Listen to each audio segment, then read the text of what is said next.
اعوذ باللہ من الشیطان الرجیم بسم اللہ الرحمن الرحیم اللہم صلی علی سیدنا و مولانا محمد وبارک وسلم یا صاحب الجمال و یا سید البشر من وجهک المنیر لقد نور القمر لا يمکن الثناء کما کان حقه بعد از خدا بزرگ تو قصہ مختصر۔ محترم ناظرین اکرام، السلام علیکم ورحمۃ اللہ وبرکاتہ۔ میں ہوں آپ کا میزبان حافظ حامد رضا اور آپ دیکھ رہے ہیں پروگرام نور ہدایت۔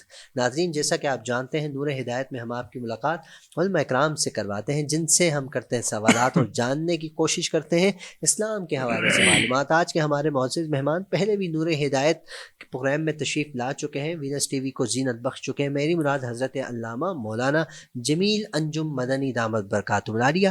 آئیے علامہ صاحب کے آپ کی ملاقات کرواتا ہوں۔ السلام علیکم علامہ صاحب۔ جی وعلیکم السلام۔ حضرت کیسے مزاج، خیریت سے ہیں؟ اللہ کا بڑا فضل ہے، الحمدللہ۔ آپ ٹھیک ہیں؟ اللہ کا احسان، آپ کا بہت بہت شکریہ۔ آپ یقیناً بہت مصروفیات میں سے وقت نکال کر تشریف لاتے ہیں۔ ابھی بھی آپ کشمکش میں ہیں کہ وہاں کیا ہو رہا ہوگا، ظاہر ہے آپ یہاں تشریف فرما ہیں، پیچھے کام بھی بہت ہوتے ہیں۔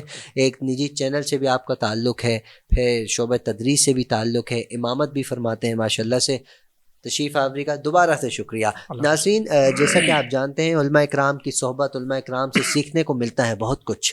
آج ہمارا جو موضوع ہے جس پر ہم سوالات کریں گے، جو آپ کے ذہنوں میں ہے، میرے ذہن میں ہے، سوالات توبہ کے حوالے سے ہیں۔ موضوع بھی توبہ ہی کا ہے۔ اللہ رب العزت کی بارگاہ میں ہم توبہ کرتے ہیں، توبہ کرنے کے بعد ہم گناہ کرتے ہیں۔ آخر یہ نوبت ہی کیوں آتی ہے کہ ہم توبہ کرتے ہیں؟ توبہ کے فوائد کیا ہیں؟ اللہ رب العزت نے کتنا انسان کو حق دیا ہے کہ جب چاہے توبہ کرے؟ آخر کب تک حق دیا ہے؟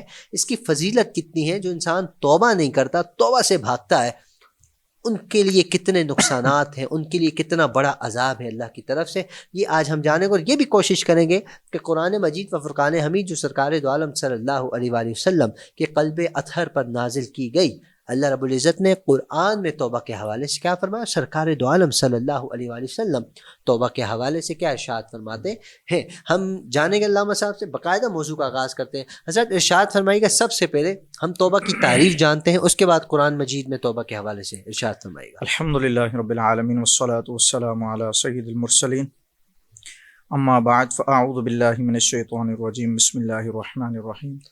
بہت زبردست موضوع آپ نے سلیکٹ کیا ہے، اور میں سمجھتا ہوں کہ اس دور میں اس کی بہت زیادہ ضرورت ہے، بے شک، اور خصوصاً ہم جیسے نوجوانوں کے لیے اور تمام ہی معاشرے کے طبقات کے لیے یہ ضروری ہے کہ ہم اس موضوع کو جانیں، اور جان کر اس پر ہم عمل کرنے کی بھی کوشش کریں۔ میں بھی نیت کرتا ہوں، آپ بھی نیت کیجئے کہ انشاءاللہ ہم جو اس سے سیکھیں گے اس پر ہم انشاءاللہ عمل بھی کریں گے۔ آپ نے سوال یہ کیا کہ توبہ کی تعریف کیا ہے۔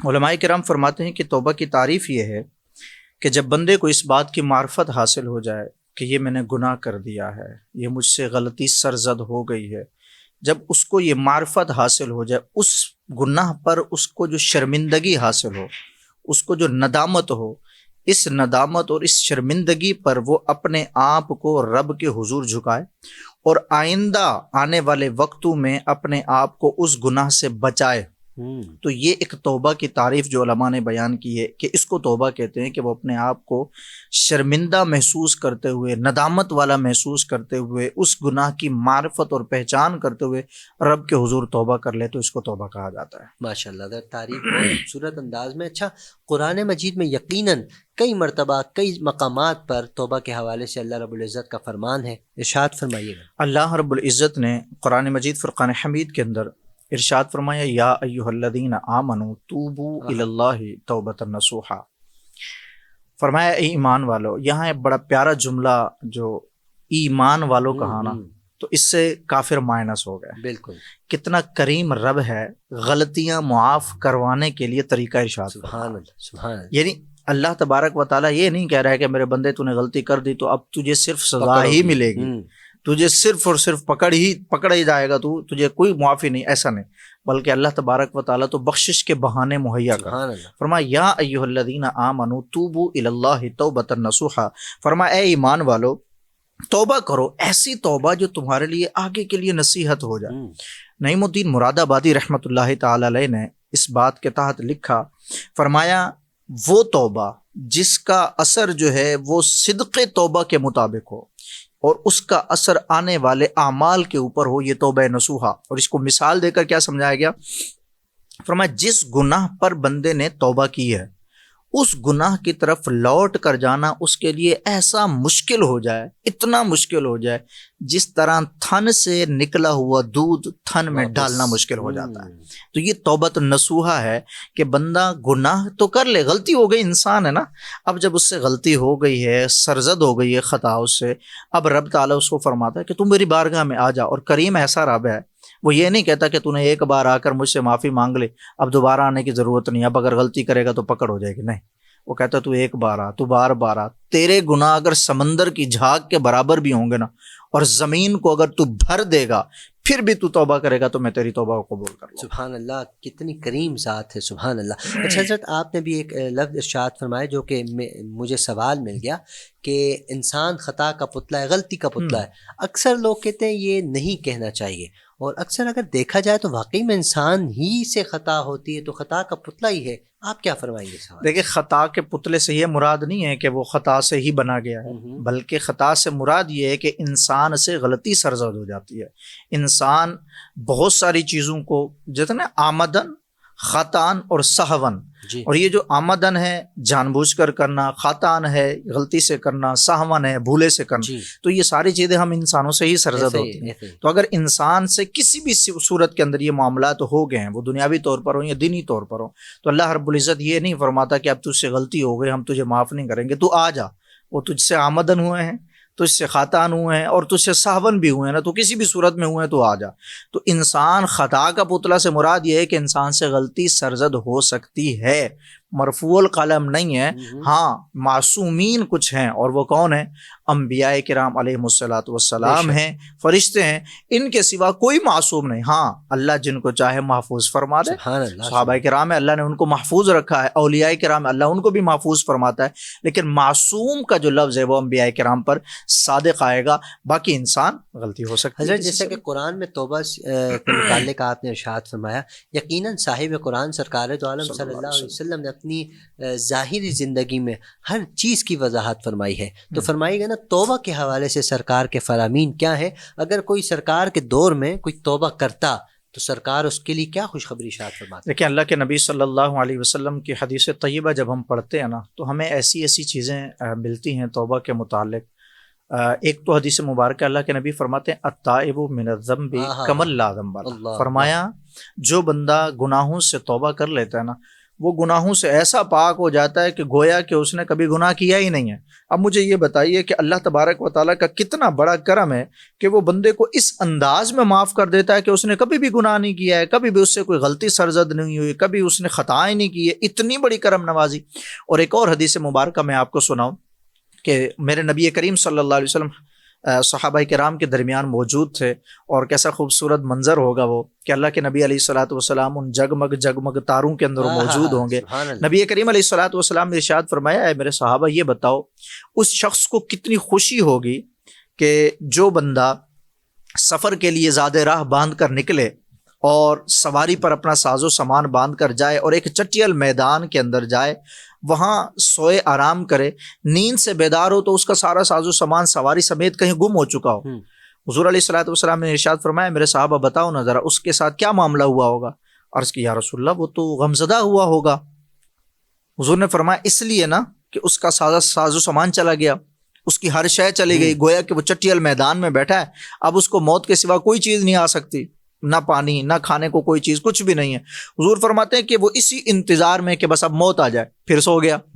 تھوڑی سی نیند آئی، پھر جب اچانک اٹھا تو دیکھا سامنے سواری کھڑی تھی۔ حضور فرماتے ہیں بتاؤ میرے صحابہ اس کو کتنی خوشی ہوئی ہوگی، گویا کہ اس کو زندگی مل گئی۔ تو صحابہ کرام علیہم الرضوان نے عرض کی یا رسول اللہ اس کو بہت خوشی ہوئی ہوگی۔ حضور جان عالم صلی اللہ علیہ وسلم نے ارشاد فرمایا کہ جب اس نے وہ سواری دیکھی نا تو اس نے کہنا یہ تھا کہ مالک تو میرا رب ہے اور میں تیرا بندہ ہوں، لیکن اتنی زیادہ خوشی ہوئی، وہ کہتے ہیں نا کہ ہم اتنا خوش ہوئے کہ پریشان نظر آئے، اتنی خوش ہوئی، اتنی اس کو خوشی ہوئی تو اس نے کہا کہ تو میرا بندہ میں تیرا رب ہوں۔ تو حضور نے فرمایا میرے صحابہ بتاؤ کتنی خوشی کی بات ہے؟ عرض کی یا رسول اللہ بہت۔ فرمایا جب کوئی جوان، جب کوئی بندہ اللہ کی بارگاہ میں توبہ کرتا ہے میرا رب تو اس سے بھی زیادہ خوش ہوتا ہے۔ اب آپ اندازہ لگائیے کہ توبہ کی کس قدر اہمیت ہے اور اللہ رب العزت کتنا خوش ہوتا ہے۔ اور ایک اور حدیث مبارکہ میرے ذہن میں آ رہی ہے، اللہ کے حبیب علیہ الصلوۃ والسلام فرماتے ہیں انا حبیب اللہ، میں نا اللہ کا حبیب ہوں۔ اور حقیقت ایسے ہی ان جیسا کوئی حبیب بالکل۔ ہے ہی نہیں. فرمایا انا حبیب اللہ والشاب تائب حبیب اللہ. جی فرمایا سبحان اللہ، جو سبحان اللہ، جوان جوانی میں توبہ کر لینا اللہ وہ اس کو بھی اپنا محبوب بنا سبحان لیتا. اللہ، تو یار ہم اگر رب کے حضور جا کر جھکیں، اور میں آپ کو ایک سچ بات بتاؤں حامد بھائی، ہم اگر رب کے حضور اپنے سر کو رکھ لیں گے نا، ہمیں دنیا داروں کے سامنے جھکنا نہیں پڑے گا. بے شک، رب تعالیٰ کی بارگاہ میں چلے گئے، اس کو اپنا خالق و مالک مان لیا، اس کو وحدہ لا شریک مان لیا.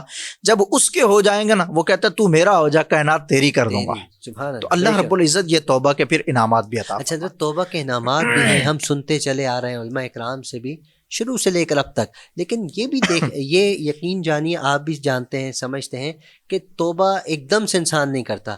توبہ کرنے میں آخر تاخیر، یقیناً تاخیر ہوتی ہے. وجہ کیا؟ ہر کوئی ایسا نہیں ہے، کچھ افراد ایسے بھی ہیں توبہ کرتے اور اللہ کی بارگاہ میں ایک دم مینس کہ اگر گناہ کرتے توبہ کر لیتے، لیکن زیادہ تر جو ہے میجورٹی اس چیز کی ہے جو گناہ سے توبہ میں تاخیر کرتی. اس کی وجہ کیا ہے آخر؟ بڑا زبردست آپ نے سوال کیا ہے. اور آج کل کے زمانے کے اندر ہر کوئی یہی سوچ رہا ہوتا ہے، اگر کسی کو نماز کا بھی کہہ دیا جائے نا تو وہ یہ کہتے ہیں کہ کل سے شروع کریں کل گے. سے، جی. تو اس کی چند وجوہات ہیں جو میں نے خود نوٹ بھی کیے ہیں اسپیشل اس معاملے کے لیے، اچھا، کہ میں یہ باتیں آپ کو بتاؤں گا. اور میں یہ چاہتا ہوں کہ ہمارے ناظرین نا ان چیزوں کو سن لیں، ہم سمیت سبھی اس پر ہم عمل کرنے کی کوشش کریں. جی جی، جو توبہ کے اندر تاخیر کی وجوہات ہوتی ہیں، ان میں ایک وجہ یہ ہے کہ گناہوں کے انجام سے بندہ غافل ہوتا ہے. اس کو پتہ ہی نہیں ہے کہ اس کا نتیجہ کیا ہے. حامد بھائی میں کچھ بھی کر رہا ہوں، میں اور آپ ہم یہاں بیٹھ کر ایک سلسلہ کر رہے ہیں، ایک پروگرام کر رہے ہیں، اس کی وجہ کیا ہے؟ اس کا ہم نتیجہ ہم نے کیا سمجھا ہوا ہے؟ ہم نے صرف یہی سوچا ہوا ہے نا کہ یار اللہ کی رضا کے لیے ہم یہ پروگرام کر رہے ہیں، کسی کے پاس ہمارا یہ دین کا پیغام پہنچ جائے گا، وہ اس پر عمل کریں گے، ان کو تو ثواب ملنا ہی ملنا ہے، ہمیں بھی اس کا ثواب مل جائے گا، ہماری آخرت بھی سمجھ. یہ ایک نتیجے پہ نظر ہے نا ہماری. بندہ جب گناہ کرتا ہے کیا وہ اس کے نتیجے پر نظر نہیں رکھتا؟ بالکل. میں رب کی نافرمانی کر رہا ہوں، نماز چھوڑ رہا ہوں، کیا رب میرا راضی ہوگا مجھ سے؟ اگر بندہ گناہ کرنے پر، گناہ کے نتیجے پر نظر ڈالے نا، وہ توبہ کی طرف جلدی آ جائے گا. ایک وجہ تو یہ. دوسری وجہ دل پر گناہوں کی لذت کا غلبہ ہو جانا. گناہ کر کر کے نا وہ سمجھتا ہے کہ مجھے اس سے لذت محسوس ہو رہی ہے، چاشنی مل رہی ہے مجھے، اس کو وہ گناہوں سے نفرت نہیں کرنے دیتی. وہ اس لیے بار بار وہ سمجھتا ہے کہ میں اس گناہ کی طرف جاؤں، مجھے اس سے مزہ آئے گا، مجھے اس سے لذت محسوس ہوگی. فرمایا بندہ جو ہے وہ گناہ کی لذت اور اس کے اوپر جو اس کا غلبہ ہوتا ہے اس کی سبب سے وہ گناہ میں اپنا توبہ میں جو ہے وہ تاخیر کرتا ہے. تیسری بات، طویل زندگی کی امید جو ہے اس کو توبہ کرنے پر، تاخیر کرنے پر اس کو ابھارتی. وہ سمجھتا ہے میں آج بھی زندہ ہوں، کل بھی زندہ رہوں گا. وہ سمجھتا ہے شاید ابھی تو میں جوان ہوں اور کل بوڑھا ہونا ہے، پھر جا کے میں توبہ کر لوں گا. او بھائی یہ میری اور آپ کی سوچ ہے. قرآن میں اللہ فرماتا ہے انما نعد لهم عدا، ہم نے تمہارے لیے تو سانسیں گنتی پہلے لکھ کے رکھ لی ہے، اور تم جانتے بھی نہیں ہو کہ تم نے کتنی سانسیں لینی ہیں. پھر یہ طول عمل لے کے کیوں بیٹھ گئے کہ بھئی ابھی تو میں جوان ہوں پھر بوڑھا؟ پتہ نہیں کس نے دیکھا کہ آپ بوڑھے ہوں گے. سب بوڑھوں کو تو موت تھوڑی آ رہی ہے، جوانوں کو بھی موت آ رہی ہے. اچھا اگلی بات فرمایا گیا کہ رحمت الہی کے بارے میں دھوکے کا شکار ہونا. کیا مطلب؟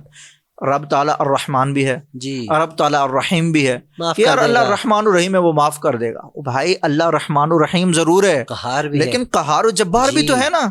یہ رب نے کب کہا کہ میں رحمان الرحیم تو اب گناہ کرتے رہو؟ رب تعالیٰ نے تو اس بات سے منع کیا. اب یہ امید لے کر بیٹھے رہتے ہیں اور توبہ کے اندر جو ہے وہ تاخیر کرتے ہیں. ایک وجہ یہ بھی ہے. ایک اور وجہ فرمایا گیا کہ بعد توبہ استقامت نہ ملنے کے خوف سے بھی توبہ نہیں کرتے. وہ کہتے ہیں میں توبہ اس لیے نہیں کر رہا ہوں کہ میں دوبارہ، مجھے پتا ہے میں دوبارہ اس گناہ. اللہ کے بندے کر تو صحیح، تو ایک بار آ تو صحیح. توبہ کی توفیق جو رب دے رہا ہے وہ تجھے استقامت کی بھی توفیق دے گا. اس کی بھی نیکیاں تو ملیں گی، بالکل نیکیاں ملیں گی. تو آ تو صحیح رب تعالیٰ کی بارگاہ میں، اس خوف سے کہ مجھے استقامت نہیں ملے گی وہ آتے ہی نہیں ہے. اچھا اسی طرح ایک اور چیز ہے، کثرت گناہ کی وجہ سے یہ مایوسی کا شکار ہو جاتے ہیں کہ اب تو میں اتنا بڑا گناہ گار ہو چکا ہوں، اب میں اگر توبہ کروں گا تو کیا فائدہ. یہ ایک مایوسی ہے، اور اس مایوسی کے شکنجے کو توڑ کر توبہ کرنی چاہیے. اس لیے کہ حدیث کے اندر میں نے جو آپ کو لفظ بتایا، اللہ فرماتا ہے زمین بھر دو گناہوں سے اور سمندر کی جھاگ کے برابر گناہ لے کے آؤ، پر آ جاؤ میری بارگاہ میں تب بھی تمہیں بخش دوں گا. اور آپ کتنے گناہوں کو لے کر مایوس ہو کر بیٹھ گئے کہ میں نہیں جی، میں تو اتنا بڑا گناہ گار ہوں، اب میں توبہ کروں گا تو مجھے کوئی فائدہ. اور ایک اور چیز جو آخری ہے، توبہ کرنے میں شرم محسوس ہوتی ہے.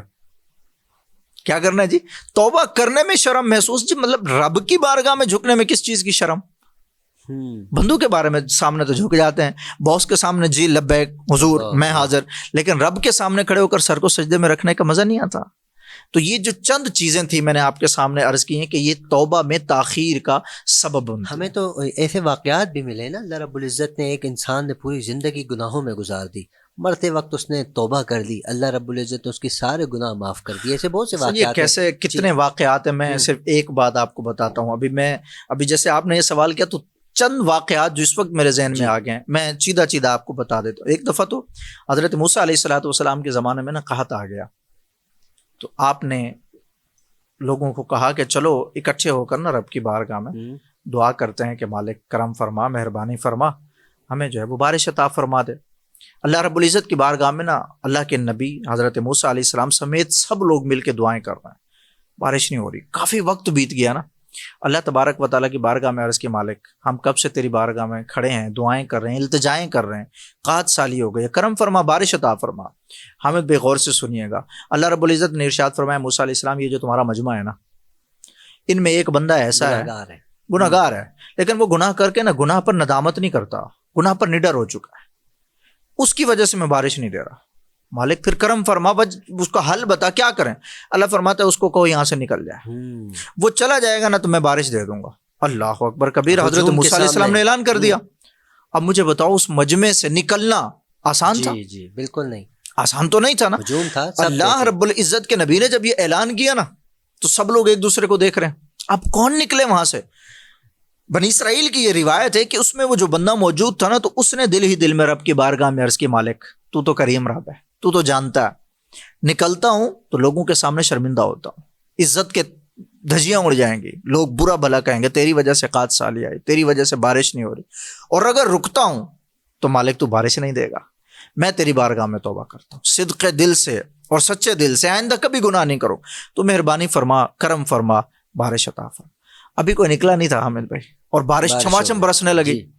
حضرت موسیٰ علیہ السلام پریشان، رب کی بارگاہ میں پھر عرض کی مالک تو نے تو کہا تھا کہ بندہ نکلے گا تو بارش ہوگی، یہاں تو کوئی نہیں نکلا۔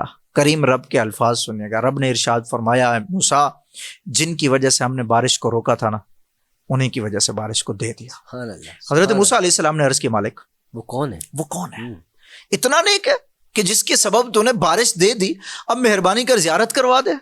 تو اللہ تبارک و تعالیٰ نے جو ارشاد فرمایا، حامد بھائی یہ جملے نا سنہری الفاظ سے لکھنے کے ہیں، سنہری حروفوں پر۔ اللہ رب العزت نے ارشاد فرمایا موسیٰ علیہ السلام جب وہ گناہ گار تھا، جب وہ نافرمان تھا، جب وہ گناہ کر کے گناہ کو گناہ نہیں سمجھتا تھا، نافرمانی کر کے نافرمانی پر نڈر تھا، وہ رب سے نہیں ڈرتا تھا، تب ہم نے اس کو چھپا کے رکھا، پردہ ڈال کے رکھا۔ آج تو ہمارا نیک بندہ بن گیا، آج ہم کیسے پردہ فاش کر دیں؟ کیونکہ اگر ہم بتا دیں تب بھی تو لوگ یہی کہیں گے نا کہ تیری وجہ سے ہوتا۔ اور رب اتنا کریم ہے، وہ ستار ہے، وہ کہتا ہے کہ تم دنیا میں ہی مجھ سے مانگ لو، توبہ معافی مانگ لو، میں دنیا میں بھی تم پر اور رکھا ہوا ہے نا پردہ۔ بے شک کہاں ہمارے گھروں کے باہر لکھا ہوا یہ شرابی کا گھر ہے؟ کہاں لکھا ہے یہ زانی کا گھر ہے؟ کہاں لکھا ہوا یہ سود خور کا گھر ہے؟ نہیں ہے نا۔ کیا رب جانتا نہیں ہے؟ کیا رب کے علم میں یہ بات نہیں ہے؟ اچھا قیامت والے دن وہ فرما رہا ہے کہ تم دنیا میں معافی مانگ کے آ جاؤ، میں تمہیں قبر جو منزل آخرت کی پہلی منزل ہے جس کے متعلق بڑے بڑے جلیل القدر صحابہ حضرت عمر جیسے وہ روتے تھے اور کہتے تھے کاش ہم کوئی تنکا ہوتے، صدیق اکبر کہتے میں کاش کوئی تنکا ہوتا، میں اللہ تبارک و تعالیٰ کی بارگاہ میں کیسے۔ اللہ فرماتے میں تمہیں قبر کے عذاب سے بھی بچاؤں گا، آخرت میں بھی تمہیں رسوا ہونے سے بچا لوں گا، میں تمہارے گناہوں پر پردہ ڈال دوں۔ اس سے بڑھ کر اور کیا کرم نوازی چاہیے؟ کتنا کریم رب ہے۔ بالکل۔ اچھا حضرت آخری وقت ہے آج کے پروگرام کا، ارشاد فرمائے گا توبہ کا آخری وقت، ہر چیز کی انتہا ہوتی ہے، ہر چیز کا آخری وقت ہوتا ہے، توبہ کا آخری وقت کیا ہے؟ ایک انسان اس کا سانس نکل رہا ہے، اس وقت وہ توبہ استغفار کر رہا ہے، تو کیا اس وقت توبہ قابل قبول ہے؟ دیکھیں آپ نے جو سوال کیا، چند دن پہلے میں درس قرآن کر رہا تھا، اس میں فرعون کا میں نے واقعہ جو تھا وہ 11ویں سپارے کے اندر وہ میں ذکر کر رہا تھا۔ اس کے اندر جب وہ سمندر کے اندر پیچھے تھا نا بنی اسرائیل کی قوم کے پیچھے، تو جب بنی اسرائیل اور اللہ کے نبی باہر نکل گئے نا، اور سمندر کا جو رستہ تھا جس میں سے وہ نکل کے باہر گئے، اور فرعون اور اس کی پوری قوم جب سمندر کے اندر آ گئی تھی نا، اور اس نے دیکھا کہ یہ تو پانی اب ملنے لگا ہے نا، جیسے ہی اس نے دیکھا کہ پانی ملنے، اس نے کہا میں اس رب کو مانتا ہوں جو یہ لے کر آئے تھے حضرت موسیٰ علیہ الصلوۃ والسلام، میں اس رب کو مانتا ہوں۔ تو اللہ نے قرآن میں فرمایا اب تیرا ماننا کسی کام کا نہیں ہے، اب تو نے مان۔ تو فرمایا توبہ کرنی ہے نا قبل اس کے کہ تمہیں موت آئے اس سے پہلے کر لو. اب اس کو نظر آ رہا تھا کہ اب میں تو ڈوب رہا ہوں. بالکل نظر آ رہا ہے. تو فرمایا اس کی توبہ بھی اس لیے قبول نہیں ہوئی تھی کہ فرمایا اب ہمارا عذاب آ چکا. تو ہمیں چاہیے کہ ہم اپنی زندگی میں ہی توبہ کر لیں قبل اس کے کہ سانسوں کی مالا ٹوٹنے لگے اور پھر ہم توبہ کریں تو اس کا کیا فائدہ. سبحان اللہ. علامہ صاحب آپ کا بہت بہت شکریہ. بہت خوبصورت انداز میں آپ نے گفتگو فرمائی. اللہ رب العزت آپ کے علم میں عمل میں برکت عطا فرمائے اور ہمیں بہت کچھ سیکھنے کی توفیق عطا فرمائے. ناظرین توبہ اللہ رب العزت کی بارگاہ میں جتنی زیادہ کریں گے اتنا رب خوش ہوگا. رب خوش ہوگا تو ہمارا بیڑا پار ہوگا. آپ سب سے گزارش ہے اپنا خیال رکھیے, اپنے اہل و عیال, اپنے پڑوسی, اپنے رشتہ دار سب کا خیال رکھیے. توبہ کو بڑھائیے, توبہ کرتے رہیے. وینس ٹی وی کی پوری ٹیم کو اپنی خصوصی دعاؤں میں یاد رکھیے. السلام علیکم ورحمۃ اللہ وبرکاتہ.